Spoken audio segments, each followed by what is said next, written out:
오늘 성경 말씀은 신명기 34장 9절입니다. 모세의 후계자로 여호수아가 되자 아마 갈렙에게는 섭섭한 마음이 있었을 것입니다.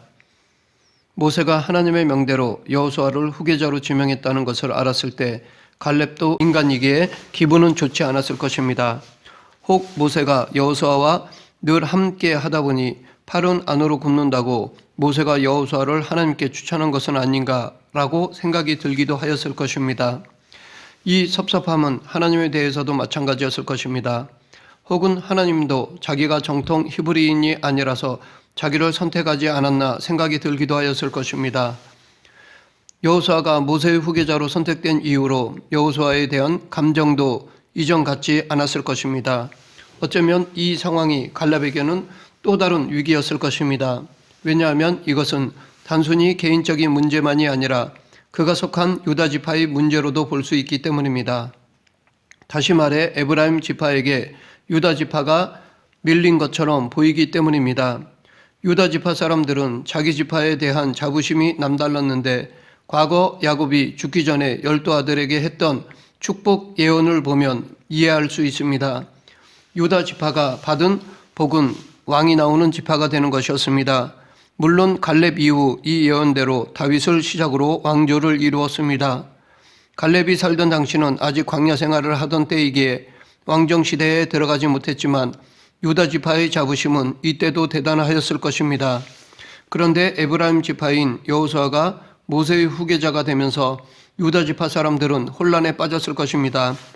모세는 레위 지파로 정치적인 지도자에 포함되지 않았습니다. 그래서 모세 이후에 앞으로 진행될 이스라엘의 지도자 자리에 대한 기대가 다른 지파들보다 유다 지파 사람들에게는 컸을 것입니다. 그 시작점에서 갈렙이 여호수아에게 밀린 것입니다.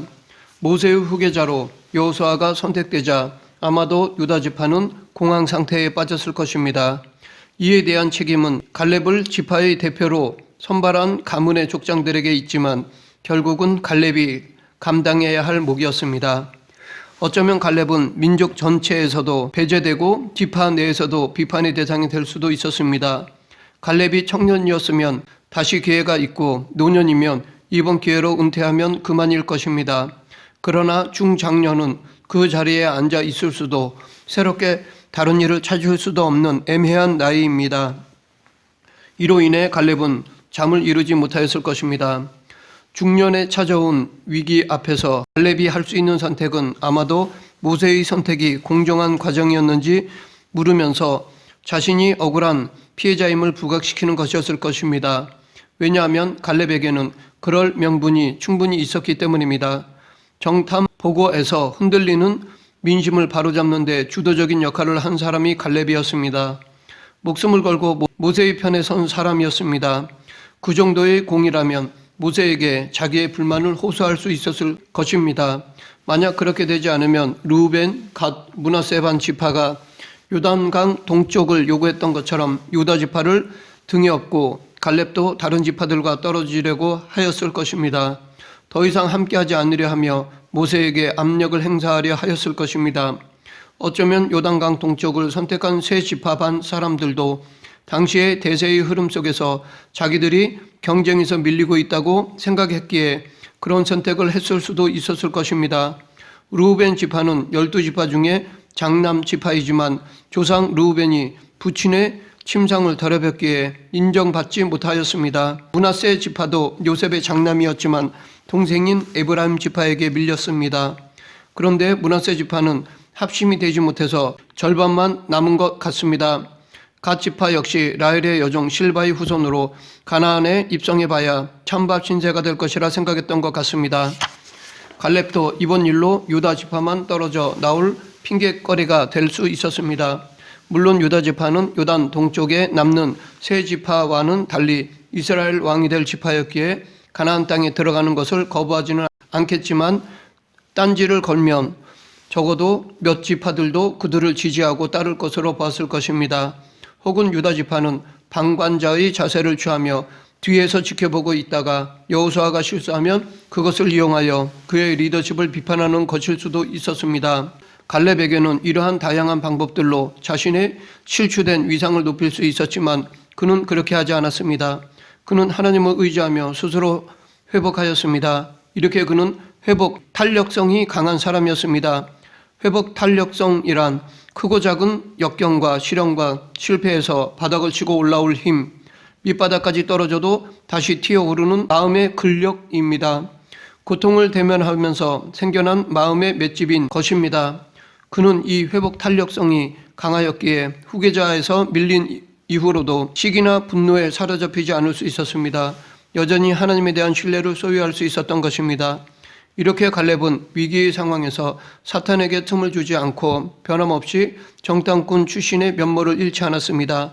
정탐꾼 시절에 40일간을 여호수아와 같이 움직였던 그 열정으로 의연하게 제자리를 지키며 가나안 정복 초기에 여호수아의 리더십을 든든하게 세워주는 역할을 하였습니다. 인간적으로는 섭섭하고 자존심의 상처도 있었을 것인데도 아예 섭섭함이나 아쉬움에 마음을 내주지 않았습니다. 갈렙은 모세 뒤를 이어 이스라엘 지도자로 여호수아를 세운 이유를 깨달았습니다. 여호수아는 이미 군대장 자리에 있었습니다. 모세의 명에 따라 군대를 이끌고 아말렉과의 전쟁에 참전하여 지휘한 사람이었습니다. 그만큼 어느 정도 모세의 권한을 대행하고 있었습니다. 그리고 여호수아는 항상 회막을 지키면서 단지 경비병으로서가 아니라 하나님과의 깊은 영적 교제를 나누었을 것입니다. 여호수아는 그 안에 하나님의 영이 머무는 자였습니다. 이 모든 것을 통해 갈렙은 하나님이 모세를 이을 자로 훈련시키고 있다는 것을 알았던 것입니다. 갈렙에게는 하나님의 영이 임했다는 기록이 없습니다. 이스라엘 전쟁은 하나님의 약속을 성취하는 성스러운 전쟁입니다. 신정국인 이스라엘 지도자라면 마땅히 하나님의 영에 힘입어야 했습니다. 만약 모세가 가나안 땅에 입성할 수 있었다면 갈렙도 모세의 참모로 여호수아와 동등한 위치에 있었을 것입니다. 하지만 모세는 가나안 땅에 들어가지 못하였기에 갈렙보다는 그동안 직간접적으로 모세 곁에서 훈련된 여호수아가 적임자였던 것입니다. 그래서 갈렙은 40년 동안 개인의 명예와 이익보다는 민족을 생각하며 살았습니다. 여호수아와 경쟁 관계였다면 흔들렸겠지만 이스라엘의 일원으로 민족이 잘 되는 것을 우선으로 생각하였기에 동력자의 입장에 설 수 있었습니다. 그래서 광야에서는 조연으로 가나안에 입성하는 이후로는 2인자의 자리에 있을 수 있었습니다. 갈렙은 오직 하나님만 바라보았습니다. 그에게 중요한 것은 백성들을 인도하는 진정한 지도자는 하나님이시라는 사실이었습니다. 그러하였기에 그는 어떠한 일에서도 꼭 지켜야 할 조연과 2인자로서의 선을 넘지 않았습니다. 그런데 이 2인자의 자리는 좋지 않습니다. 항상 불안한 자리입니다. 왜냐하면 2인자의 자리에 오래 있으면 더 이상 열정이 식어지고 포기하고픈 마음이 들기 때문입니다. 또한 총대를 대신 메어 자리에서 쫓겨날 수 있는 자리이기 때문입니다. 그러나 갈렙은 오랜 세월을 그 자리에 충실하였습니다. 어떻게 그럴 수 있었을까요?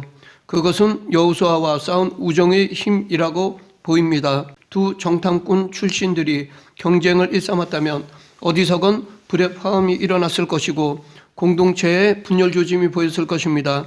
그러나 가나안에 입성한 이후에도 정복전쟁에 차질이 없이 진행된 것으로 보아 여호수아에게 갈렙은 든든한 동역자였음은 분명합니다.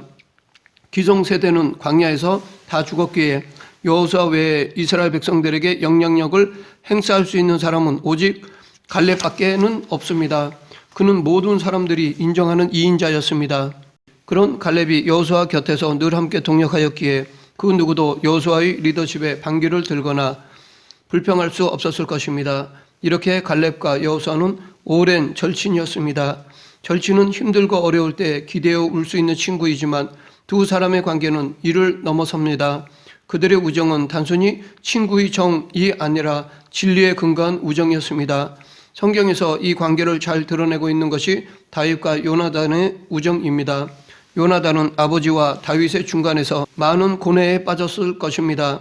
다윗의 편에 서자니 내 부모를 공경하라라는 말씀을 따르지 않는 것 같고 아버지 편에 서자니 내 이웃을 내 몸처럼 사랑하라라는 말씀을 따르지 않는 것 같았을 것입니다.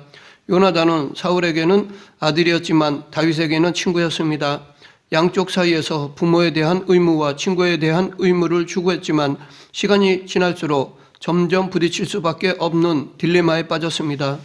하나님께 기도하며 고민한 결과 요나단은 다윗에게 아버지의 입장을 이해시키려 하기보다는 아버지에게 다윗의 입장을 이해시키려 하였습니다. 그러나 중재가 되지 않자 요나단은 다윗 편에 섰습니다. 이것은 다윗과의 우정이 너무 깊어서 아버지께 거역하는 것이 아닙니다. 그는 자기 감정을 내려놓고 하나님의 뜻을 구했던 것입니다. 즉 진리에 따른 결정이었습니다. 진리는 하나님의 언약입니다. 유다 지파만이 왕의 혈통이 된다는 언약입니다. 또한 하나님의 뜻은 불의가 아니라 의입니다. 그래서 요나단은 불의한 아버지보다 의로운 다윗 편에 섰던 것입니다. 그러나 요나단은 이 선택으로 인해 혹독한 대가를 치러야 했습니다. 먼저 그는 불효라는 자책감을 극복해야 했습니다. 아무리 불의할지라도 그 사람이 자기 아버지이기에 자식으로서 아버지를 실망시켰기에 마음이 아팠을 것입니다. 또한 어떻게 보면 자기에게 돌아올 왕의 자리를 스스로 내려놓는 아쉬움을 극복해야 했습니다. 여호와께서 내 아버지와 함께 하신 것 같이 너와 함께 하시기를 원하노니 라는 요나단의 이 말은 진리를 위해 스스로 왕위를 포기하는 것이었습니다. 요나단은 왕의 아들이면서도 왕자는 내 것이 아님을 알았습니다. 하나님의 언약 하에서 2인자로 얼마든지 다윗을 왕으로 섬길 자세가 되어 있었습니다. 만약 요나단이 블레셋과의 전쟁에서 죽지 않고 살아있었다면 다윗 왕 옆에서 많은 존경을 받으며 동역자로 살았을 것입니다. 여호수아가 이스라엘의 리더가 되어 약 16년에 걸친 정복 전쟁과 땅 분배 과정을 통해서 정착이 완성되었습니다. 아마 갈렙은 가나안 입성 이후 16년 동안 2인자의 자리에서 여호수아의 참모로 정복 전쟁의 승리와 가나안 정착의 1등 공신을 하였을 것입니다. 갈렙의 훌륭한 점은 주연으로도 손색이 없는 실력을 갖고 있으면서도 2인자의 자리에서 벗어나지 않았다는 것입니다.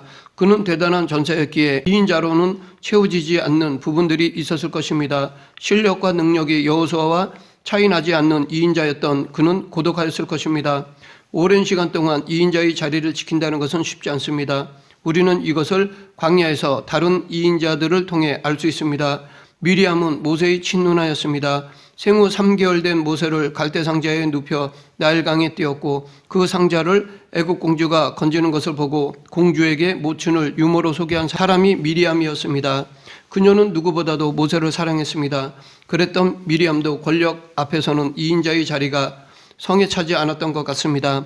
그래서 그녀는 모세의 이방인과의 결혼을 공개적으로 비난하였습니다. 사실 미리암은 독점적으로 주어진 모세의 리더십에 대해 불만이 있었습니다. 미리암에게 모세는 민족의 지도자 이전에 자기가 살려주었던 자기의 돌봄이 필요한 동생으로 여겼던 것입니다. 그러다 보니 모세가 잘못 처신하는 것으로 보여 누나의 마음으로 나무라며 반발하였던 것입니다. 또한 레위의 중손 고라 일당의 반역은 2인자의 삶이 얼마나 위태로울 수 있는가를 보여주는 단적인 사건이라 할 수 있습니다. 고라는 르우벤 부족과 지도자들을 규합하여 모세에게 반기를 들었습니다. 모세는 정치 지도자, 아론은 종교 지도자, 미리암은 영성 지도자라고 여기고 한 집안이 지도자 자리를 다 차지해야 했다고 생각하였나 봅니다. 고라는 모세와 아론의 친사촌으로 성막봉사와 백성의 종교 교육에 대한 책임을 맡은 고위급 레위인이었습니다. 그러나 고라는 자신도 사촌들처럼 정치, 종교 지도자의 자격과 자질이 충분히 있다고 생각하여 대적하였던 것입니다. 고라 일당이 모세를 대적할 때 르우벤 부족을 끌어들였던 이유는 르우벤은 12지파의 맏형 부족인데도 조상 르우벤의 실수로 장손으로서의 대접을 받지 못하고 있었기 때문이라 봅니다. 여기에 12지파에 고루 포진된 지휘관급 지도자들도 가담하였습니다. 이들 모두 사회적 신분, 지위, 역할이 지도자 위치에 있었던 유능한 사람들이었습니다. 모세가 아론과 미리암을 중심으로 리더십을 독점하자 자신들의 권한이 없어진 듯 보였나 봅니다. 이런 불만이 있었기에 고라의 반역에 함께 가담하였던 것입니다. 이 모두 2인자가 자리를 지키기가 쉽지 않다는 것을 보여준다고 하겠습니다. 그런데 2인자의 갈렙에게 위기가 찾아왔습니다. 어쩌면 이 사건은 유다 지파의 위기라고 볼 수 있습니다. 그것은 바로 아간 사건이었습니다. 가나안 땅에 입성하여 첫 전투인 여리고 성 전투에서 승리한 이스라엘 백성들은 사기가 충만하였습니다.